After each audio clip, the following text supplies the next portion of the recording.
Hello दोस्तों, subject point पर आपका स्वागत है। तो चलिए आज हम लोग पढ़ेंगे केमिस्ट्री का चैप्टर 2 जो कि क्लास 10th का है, अम्ल क्षारक एवं लवण। इसका हम चैप्टर 2 में इसका भी ऑब्जेक्टिव्स पढ़ेंगे। चैप्टर 1 पढ़ाया गया है, आप हमारे प्लेलिस्ट में जाकर देख सकते हैं। तो चलिए जल्दी इस चैनल को सब्सक्राइब कर दीजिए, कर रखिए तो अच्छी बात है। चलिए क्वेश्चन को स्टार्ट करते हैं।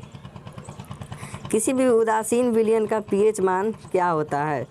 तो ऑप्शन दिया है A 5, B 7, C 14 और G 0। देखिए, अगर कोई उदासीन विलयन होना तो उसका क्या होगा, जो उसका पीएच मान होता है, एक पीएच स्केल होता है। क्या होता है? PH scale. आप लोग चैप्टर 2 में पढ़े होंगे पीएच स्केल, ठीक है, जिसे 1909 में बनाया गया था एक पीएच स्केल। किसके लिए? जब विलयन में हाइड्रोजन की सांद्रता ज्ञात करने के लिए पीएच स्केल बनाया गया, और इसमें ज्ञात किया गया कि उदासीन विलयन कब होता है? जब ना ही अम्लीय होता है और ना ही क्षारीय, तब वो उदासीन होता है। तो इसका पीएच मान जब 7 होता है, तो इसका करेक्ट आंसर हो जाएगा बी, यानी ऑप्शन बी। चलिए 2 नंबर जल्दी शेयर कर दीजिए वीडियो को, ताकि जो भी बच्चा 10th में गया इस साल वो इस भी ऑब्जेक्टिव को पढ़ सके। चलिए दिया है, निम्नलिखित में से कौन लवण है? कौन लवण है? कौन लवण है? देखिए, लवण 3 प्रकार के होते हैं। सामान्य लवण, अम्लीय लवण और भास्मिक लवण। तो इसमें पूछा है कौन लवण, इसमें ये नहीं पूछा है कि कौन सा लवण है बताइए, इसमें सिर्फ पूछा है लवण कौन है। तो देखिए ऑप्शन दिया है HCl, BNaOH, sodium hydroxide, K2SO4, NH4OH, ammonium hydroxide D, यानी। तो इसका राइट आंसर हो जाएगा आपका K2SO4, ये वाला आंसर हो जाएगा आपका लवण। ऑप्शन सी आपका आंसर होगा। चलिए 3 नंबर चलते हैं। किसी लाल तप्त आयरन पर जब किसी लाल तप्त आयरन, एकदम लाल बबूला आयरन जो लोहा है, एकदम जल रहा है, पर वाष्पित व जलवाष्प प्रभावित करने पर कौन सा यौगिक बनता है? गर्म लोहे पर जब जलवाष्प दीजिएगा तो कौन सा यौगिक बनेगा? तो ऑप्शन दिया है FeO, लोहा ऑक्साइड, लोहा Fe2O3, Fe3O4 और D FeS, ठीक है। तो इसका राइट आंसर हो जाएगा Fe3O4। जब जलवाष्पित किया जाता है गर्म लोहे पर तो ये बनता है, इसका आंसर ये होगा Fe3O4। 4 नंबर क्वेश्चन दिया है, हमारे शरीर में पीएच कितने परास के बीच कार्य करता है? देखिए VVI क्वेश्चन मिल गया है, यही एग्जाम में गिरता है, 100% एग्जाम में गिरेगा 2022 के एग्ज़ाम में। तो जल्दी वीडियो को शेयर कर दीजिए, ताकि सभी बच्चों के पास चल जाए और वो अपने साइंस में 50 ऑब्जेक्टिव में से 50 ला सकें। चलिए तो इसका ऑप्शन पढ़ते हैं। लिखा है 0 से 6.0 से 6.8, बी दिया है 7.0 से 7.8, सी दिया है 2.1 से 3.8, डी दिया है 5.1 से 5.8। तो देखिए इसमें चूज करना है कि हमारे शरीर में पीएच कितने परास के बीच कार्य करता है। तो देखिए ऑप्शन इसका बी हो जाएगा, 7.0 से 7.8 के बीच हमारे शरीर में पीएच परास कार्य करता है, ठीक है। 5 नंबर क्वेश्चन देखते हैं।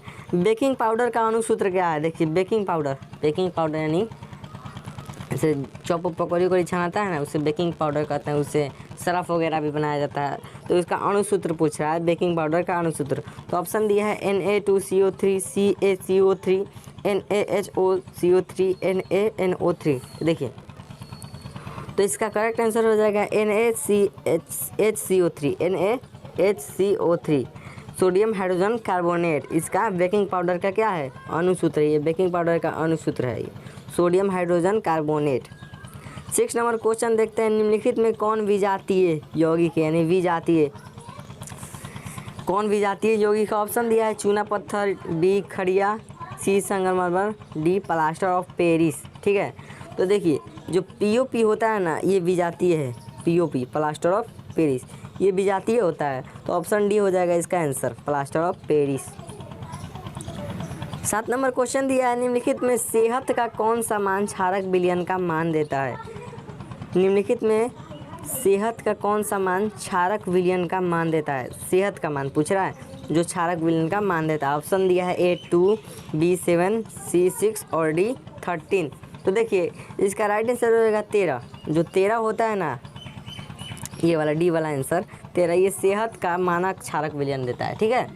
तो इसका करेक्ट आंसर 13 हो जाएगा। 8 नंबर क्वेश्चन पे चलते हैं। दिया निम्नलिखित अम्लों में कौन प्रबल अम्ल है? निम्नलिखित अम्लों में कौन प्रबल अम्ल है? देखिए प्रबल अम्ल किसे कहते हैं? जिसमें हाइड्रोजन आयन की मात्रा ज़्यादा होती है। देखिए पिछले वाले वीडियो में पढ़ाए हैं प्रबल अम्ल, जिसमें हाइड्रोजन आयन की मात्रा ज़्यादा होती है उसे हम प्रबल अम्ल कहते हैं। देखिए ऑप्शन दिया है लैक्टिक अम्ल, एस्कॉर्बिक अम्ल, सल्फ्यूरिक अम्ल और फार्मिक अम्ल। तो देखिए सल्फ्यूरिक अम्ल H2SO4 में क्या होता है? ये प्रबल अम्ल है, इसमें हाइड्रोजन आयन ज़्यादा होता है। ये क्या है? प्रबल अम्ल है H2SO4, ये प्रबल अम्ल है। ठीक है, H2SO4। चलिए 9 नंबर क्वेश्चन देखते हैं। निम्नलिखित में कौन क्षारक नहीं है? देखिए क्षारक नहीं है तो ज़रूर क्षारक नहीं है तो अम्ल या लवण होगा। तो एग्जाम्पल आप लोग को याद होगा NaCl, ये NaCl ऑप्शन हो जाएगा। ठीक है, चलते हैं 10 नंबर क्वेश्चन। दिया है निम्नलिखित क्षारकों में कौन प्रबल क्षारक है? प्रबल क्षारक देखिए बताए हैं जिसमें H आयन की मात्रा ज़्यादा होती है उसे प्रबल क्षारक कहते हैं। तो पूछा है, ऑप्शन दिया है NH4OH, NaOH, मैग्नीशियम हाइड्रोक्साइड और दिया है CuOH2, दिया है CuOH2। सॉरी रुकिएगा 2 मिनट रुक जाइए, 2 मिनट। किस नंबर क्वेश्चन पे थे? 10 नंबर, हाँ इसी पर थे। दिया है NH4OH, NaOH, MgOH2, CuOH2। देखिए इसमें पूछा है कौन प्रबल क्षारक है। तो देखिए ऑप्शन पढ़ लिए हम लोग, तो इसका राइट आंसर होगा NaOH। सोडियम हाइड्रोक्साइड जो है ना प्रबल क्षारक है, तो इसका राइट आंसर क्या हो जाएगा? NaOH। 11 नंबर क्वेश्चन दिया है। 11 नंबर क्वेश्चन दिया है कुछ ऐसे पदार्थ होते हैं जिनकी गंध अम्लीय तथा क्षारकीय माध्यम बदल जाती है। देखिए मेहनत जो देखिए वीडियो ना बहुत मेहनत से बनाया जाता है, टाइपिंग कर वीडियो बनाया जाता है, इसलिए आप लोग ज़्यादा से ज़्यादा शेयर कीजिए ताकि सभी बच्चों के पास पहुँचे। पूछा है क्वेश्चन कुछ ऐसे पदार्थ होते हैं जिनकी गंध अम्लीय या क्षारकीय माध्यम में बदल जाती है, इन्हें क्या कहते हैं? जिनका गंध अम्लीय या क्षारकीय माध्यम में बदल जाती है इन्हें हम कहते क्या हैं? ऑप्शन दिया रंगीय सूचक, बी गंधीय सूचक, सी उदासीन या डी इनमें से कोई नहीं। देखिए यहाँ पर लिख दिया गंध पकड़ा गया तो पकड़ लीजिए गंधीय। ठीक है, तो इसका राइट आंसर हो जाएगा विगंधीय सूचक। दिया है सभी धातु कार्बोनेट एवं हाइड्रोजन कार्बोनेट अम्ल के साथ अभिक्रिया करके क्या बनाते हैं? देखिए कार्बोनेट CO3 कार्बोनेट और हाइड्रोजन कार्बोनेट HCO3 बन गया इसका अनुसूत्र। और अम्ल के साथ अभिक्रिया करके क्या बनाते हैं? सभी धातु अम्ल के साथ अभिक्रिया करके क्या बनाते हैं? तो सभी धातु अम्ल के अभिक्रिया करके लवण बनाते हैं, कार्बन डाइऑक्साइड बनाते हैं और जल बनाते हैं। तीनों बनाते हैं, जो कि कार्बन डाइऑक्साइड वायुमंडल में चला जाता है और जल और लवण बच जाता है। तो यानी इनमें से सभी इसका आंसर हो जाएगा डी वाला। ठीक है, आगे बढ़ते हैं। 13 नंबर क्वेश्चन पूछा है सभी अम्लों में क्या पाया जाता है? सभी अम्लों में क्या पाया जाता है? तो आपको पता होगा सभी अम्लों में क्या पाया जाता है? क्या पाया जाता है? हाइड्रोजन गैस पाया जाता है, जिसमें H आयन ज़्यादा रहता है उसे प्रबल अम्ल कहते हैं, और जिसमें H आयन कम रहता है उसे हम तनु अम्ल कहते हैं। तो देखिए इसका राइट आंसर हो जाएगा आपका बी, हाइड्रोजन सभी अम्लों में पाया जाता है। 14 नंबर क्वेश्चन दिया है हाइड्रोजन युक्त सभी यौगिक होते हैं। हाइड्रोजन युक्त सभी यौगिक क्या होते हैं? अम्लीय होती हैं या क्षारीय होते हैं या दोनों होते हैं या इनमें से कोई नहीं? देखिए हाइड्रोजन सभी में होगा, अम्लीय और क्षारीय दोनों में होगा, लेकिन कुछ में ज़्यादा होगा और कुछ में कम होगा, तो दोनों हो जाएगा इसका राइट आंसर, दोनों सी। 15 नंबर क्वेश्चन पर चलते हैं। दोनों होगा, देखिए इसमें गलत दिया, इसमें दोनों होगा। 15 नंबर क्वेश्चन में चलते हैं। जल में घुलनशील क्षारक के बारे में क्या सत्य है? जल में घुलनशील क्षारक, जो जल में घुलनशील क्षारक होते हैं उनके बारे में क्या सत्य है? इन्हें क्षार कहते हैं, यह स्वाद में कड़वा होता है, या प्राकृतिक संक्षारण होती है, या इनमें से कोई नहीं? तो देखिए ये क्या होता है, इन्हें क्षार कहते हैं। जल में घुलनशील क्षारक के बारे में क्या सत्य है?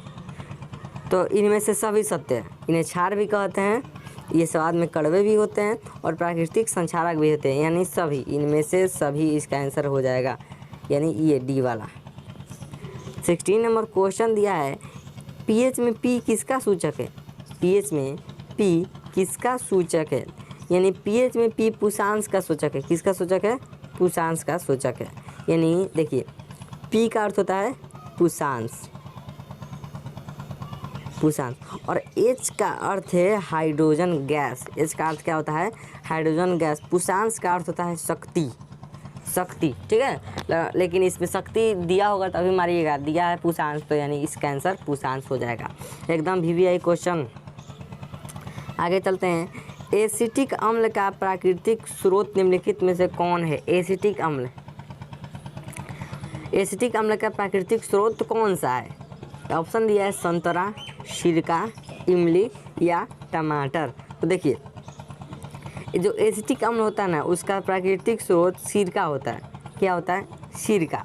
तो इसका राइट आंसर क्या हो जाएगा? सिरका। चलिए 18 नंबर क्वेश्चन दिया है। सिट्रिक अम्ल का प्राकृतिक स्रोत है। सिट्रिक अम्ल, साइट्रिक हम लोग बोलते हैं लेकिन सिट्रिक लिखा हुआ है। सिट्रिक अम्ल का प्राकृतिक स्रोत क्या है? दिया है इमली, बी टमाटर, सी संतरा या नींबू, डी दही। तो देखिए साइट्रिक अम्ल होता है संतरा नींबू में पाया जाता है। तो इसका राइट आंसर क्या हो जाएगा? संतरा और नींबू। जल्दी शेयर कर दीजिए। जब तक शेयर नहीं कीजिएगा तब तक ये पहुंचने वाला नहीं है किसी के पास, एकदम नहीं पहुंचेगा, गारंटी ठोक के बोल दे रहे हैं। चलिए टार्टरिक अम्ल इनमें से किस में पाया जाता है? टार्टरिक अम्ल इनमें से किससे पाया जाता है? ए दिया है टमाटर, बी इमली, सी दही और डी सिरका। इनमें किस में पाया जाता है टार्टरिक अम्ल? तो टार्टरिक अम्ल होता है ना इमली में पाया जाता है। किस में पाया जाता है? इमली में। इसका करेक्ट आंसर इमली ही होगा। बीस लैक्टिक अम्ल का प्राकृतिक स्रोत है। देखिए जो लैक्टिक अम्ल है उसका प्राकृतिक स्रोत क्या है? प्राकृतिक स्रोत क्या है? किससे प्राप्त होता है? दही से प्राप्त होता है या इमली से प्राप्त होता है या सिरका से प्राप्त होता है या टमाटर से प्राप्त होता है? देखिए जो लैक्टिक अम्ल है ना, देखिए दही कब बनता है? जो लैक्टोबाइसिस जो जीवाणु होते हैं, जो कवक होते हैं, कवक टाइप के, वे जब दूध में जाते हैं ना तो वो फैल जाते हैं और वहीं दही का निर्धारण करते हैं। तो दही से क्या? लैक्टिक अम्ल प्राप्त होता है। तो इसका आंसर क्या हो जाएगा? दही। 21 नंबर क्वेश्चन दिया है। चींटी के डंक और नेटल के डंक में कौन सा अम्ल पाया जाता है? देखिए चींटी का डंक और नेतल के डंक में कौन सा अम्ल पाया जाता है? VVI क्वेश्चन, बोले नहीं, सभी एग्जाम में पूछा जाता है। इससे बाहर पूछेगा ना तो चैनल को ऑन सब्सक्राइब करके चले जाइएगा। अगर अच्छा लग रहा है वीडियो, आपके लिए सेहतफुल है, तो चैनल को जल्दी से जल्दी सब्सक्राइब कर दीजिए। चींटी के डंक और नेटल के डंक में कौन सा अम्ल पाया जाता है? देखिए ऑप्शन दिया है सिट्रिक अम्ल, बी लैक्टिक अम्ल, सी एसिटिक अम्ल और डी मेथेनाइक अम्ल। ठीक है, तो देखिए चींटी और नेटल के डंक में चाहे एक पूछे या दो पूछे या तीन भी पूछ दे, इसका आंसर क्या हो जाएगा? डी मेथेनाइक अम्ल ही छोड़ेगा। बिच्छू भी कहा ना पूछ दे, मेथेनाइक अम्ल ही छोड़ेगा। ठीक है, आंसर इसका आंसर हो जाएगा डी। 22 नंबर क्वेश्चन दिया है। दांतों का क्षय कब प्रारंभ होता है? दांतों का क्षय कब प्रारंभ होता है? यानी क्षय यानी उसका टूटना सड़ना गलता है, यही क्षय बोला जाता है इसको।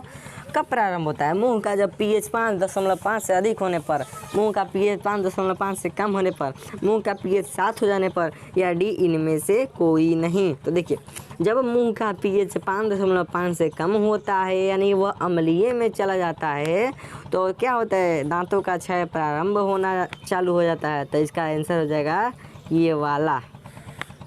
ठीक है, 23 नंबर क्वेश्चन चलते हैं। हमारे पेट यानी उदर, पेट को क्या बोलते हैं? उदर भी बोलते हैं, इसको इंग्लिश में एस्टोमैक बोलते हैं। कितने लोग तो एस्टोमाच पढ़ लेते हैं, एस्टोमैच नहीं एस्टोमैक पढ़ा जाता है। हमारे पेट में कौन सा अम्ल उत्पन्न होता है? तो हमारे पेट में हाइड्रोक्लोरिक अम्ल उत्पन्न होता है जो कि भोजन को मेंटेन करके पचाता है। ठीक है, 24 नंबर क्वेश्चन दिया है। हाइड्रोक्लोरिक अम्ल एवं सोडियम हाइड्रोक्साइड के विलयन की अभिक्रिया से उत्पन्न लवण को क्या कहते हैं? हाइड्रोक्लोरिक अम्ल एवं सोडियम, देखिए यहाँ पे समीकरण तरीके से बन रहा है। हाइड्रोक्लोरिक अम्ल एवं सोडियम हाइड्रोक्साइड के विलयन से अभिक्रिया के उत्पन्न में कौन से लवण, अभिक्रिया में उत्पन्न लवण को क्या कहते हैं?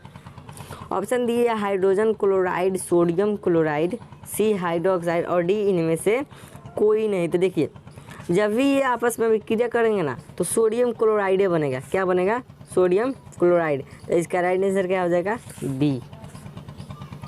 स्क्रीनशॉट भी ले सकते हैं वीडियो का। चलिए आगे बढ़ रहे हैं।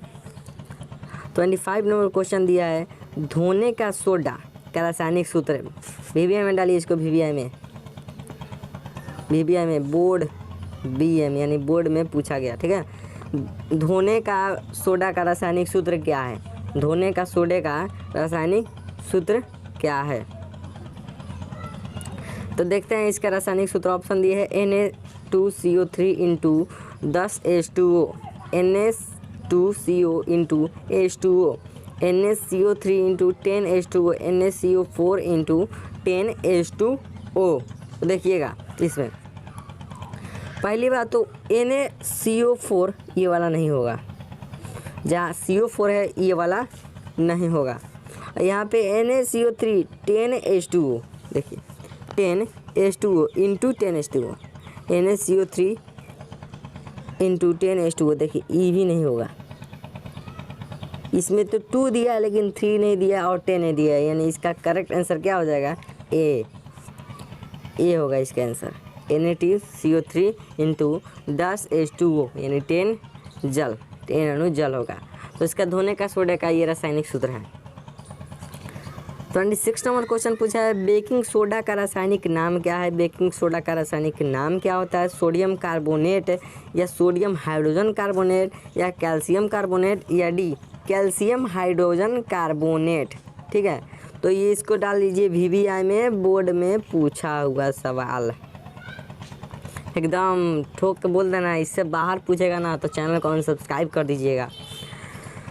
ऑप्शन तो पढ़ लिए, sodium carbonate, sodium hydrogen carbonate, C calcium carbonate और डी कैल्शियम हाइड्रोजन कार्बोनेट। तो देखिएगा जहाँ लोग जाए सोडियम हाइड्रोजन कार्बोनेट वहाँ बेकिंग सोडा लगा दीजिएगा।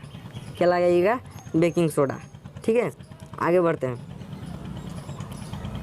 बेकिंग सोडा का रासायनिक सूत्र क्या है? अभी ये क्या पढ़े हैं? सोडियम हाइड्रोजन कार्बोनेट, वहीं जस्ट इसके सूत्र में आधारित क्वेश्चन पूछ दिया है। सूत्र पर कभी कभी बोर्ड वो पूछ देता है, कभी कभी बोर्ड ये भी पूछ देता है।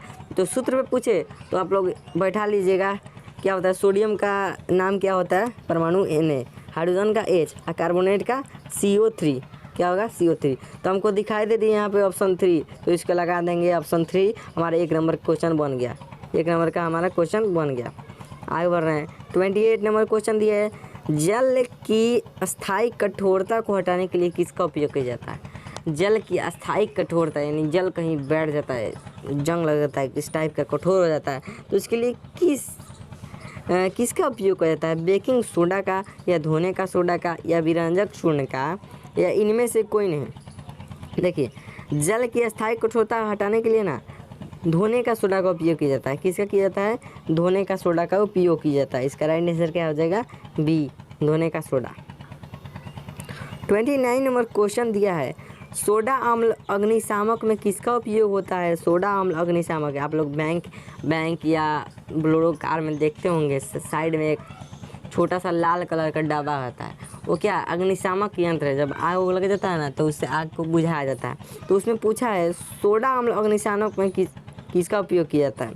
ऑप्शन दिया है sodium carbonate, calcium carbonate, sodium hydrogen carbonate, D calcium bicarbonate. ठीक है, तो वहीं वाला होगा sodium hydrogen carbonate, option C. इसे 3 वो हमारा क्वेश्चन पकड़ा गया, 27, 28 और 29 तीनों में एक ही जैसा हुआ कि नहीं। 30 नंबर क्वेश्चन देखिए, सल्फेट अर्धहाइड्रेट, सल्फेट अर्धहाइड्रेट हेमीटाइड्रेट का अन्य नाम क्या है? देखिए ये तो कभी पूछा नहीं है लेकिन हम टाइप किए हैं, एकदम VBI के माध्यम से टाइप किए हैं। पूछा है सल्फेट अर्धहाइड्रेट हेमीहाइड्रेट का अन्य नाम क्या है? 30 number question, B A gypsum, B plaster of Paris, C विरंजक चूर्ण, डी इनमें से कोई नहीं। देखिए जब ऑप्शन पकड़िएगा ना तो आप लोग चक्कर खा जाएगी। प्लास्टर ऑफ पेरिस का नाम तो हम कभी सुन में नहीं किए हैं कि सल्फेट अर्धहाइड्रेट या हेमीटाइड्रेट नाम है इसका, तो इसको नोट कर लीजिए। प्लास्टर ऑफ पेरिस होगा इसका। ठीक है, एकदम VBI, इसीलिए ना इसको VBI में हम डाल दिए हैं ताकि आप लोगों को कन्फ्यूज़न नहीं होगा। ठीक है, चलिए इसी के साथ वीडियो समाप्त करते हैं। कल केमिस्ट्री का तीसरा चैप्टर धातु धातु और अधातु चैप्टर है तीसरा, उसका भी ऑब्जेक्टिव्स लाएगा। चलिए अच्छा लगे तो वीडियो को सब्सक्राइब कर दीजिएगा, सब्सक्राइब कर रखे तो अच्छी बात है। और सुनिए इस वीडियो को ज़्यादा से ज़्यादा शेयर कीजिए, जितना शेयर करना चाहते हैं उतना शेयर कीजिए ताकि हर 10th वाले